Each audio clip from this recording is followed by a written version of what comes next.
Today's tea time topic is one you can take to the bank, literally. Gratitude is the attitude of receiving. And you might have heard that from me before, and you might think, oh, that's a cute little rhyme. Oh, no. That is actually 20 years of light work, okay? Like, I want you to know, as far as understanding how to manifest. And I'm going to try to go into a little bit of it here today. First of all, let me just say that I have a lot of people out there who watch my show.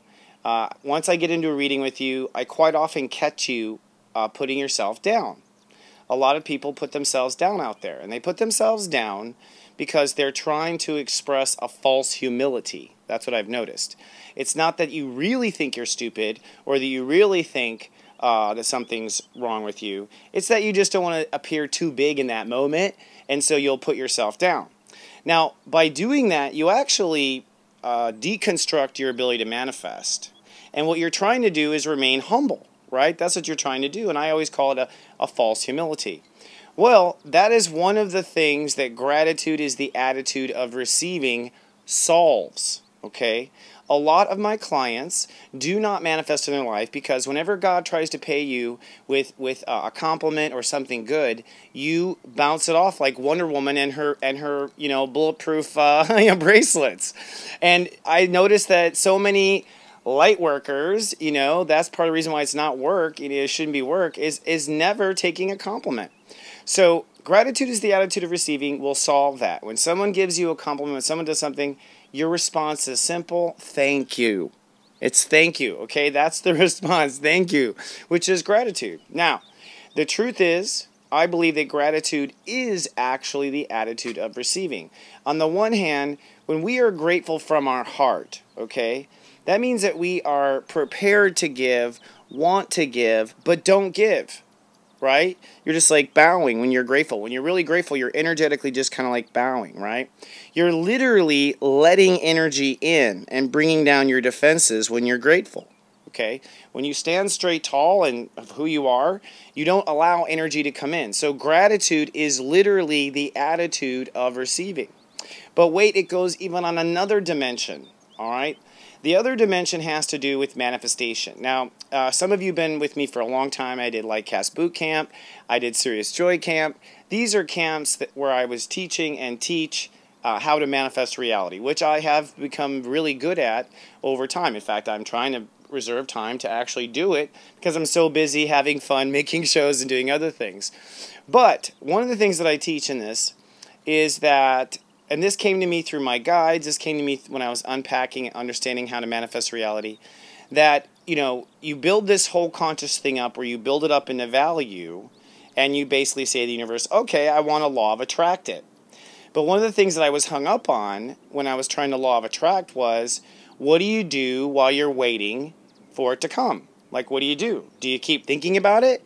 Because I feel like if you keep thinking about what you're trying to manifest, it's almost like you keep checking the cake in the oven and you're going to make the cake fall. So I had this intuitive sense that you had to let go of it, but I didn't know what to do. Like, should I think about it still? Should I not think about it? Should I think about something else? But I don't want something else. So I want that. So in the whole figuring out how to pray and make things happen, I was trying to figure out that last step. And finally, I realized it's step 11. And step 11 in the 11 steps of serious joy is gratitude, all right? So basically what you do is you basically wait in gratitude until it comes. That's what I realized the final note was. But there's still yet one more piece I want to give you. I was reading Conversations with God, which is one of my favorite books that has opened me up, and God is very distinct and just talks about how things work. And basically what God says is that when you want to manifest something, when Jesus wanted to create a miracle, for instance, on earth, Jesus basically said to God, I want this miracle. Thank you in advance for giving me this miracle. I'm grateful in advance for you giving me this miracle. So what God was saying in the book was when you want something to happen, you basically give forward gratitude to the universe for having already given it to you, and you stay in that gratitude for authentically thanking God that it's going to come. All right? So gratitude is the attitude of receiving in even a more powerful way, in the sense that when you want something you want something now, go ahead and thank God for it now. Be grateful now, right? And then I also talk about, recently I did a piece called What You Be is What Comes. Well, in another dimension of gratitude is the attitude of receiving, okay? What you be in the moment is the kind of be you will have in the future. So it's like, if I be happy, I will create, the universe will creatively create reasons for me to be happy about 40 days from now, okay? So if you want to be abundant, for instance, then if you are abundant every day, then, yes, you will be abundant in 40 days. But being abundant seems like you have to spend money, doesn't it? Like, how do I be abundant when I don't have money? There's always that paradox of how do I be rich or be wealthy? Well, you can be those things. And one of those ways of being wealthy or abundant, by the way, is to not worry about money. That's like a counterverse. However, if you think about gratitude is the attitude of receiving, okay, then if you know that if something good came to us, you'd be like, oh my God, thank you, you'd be so grateful. Therefore, really, you just shouldn't be rich to have abundance, but just be grateful. By being grateful, you're basically saying to the future, give me new reasons to be grateful. And by being grateful for the now, you are creating new reasons for the grateful in the future. The very last thing I'll put out here, and this is a little bit of a longer one, but I want to put it all out there because I really want everyone to call on their abundance.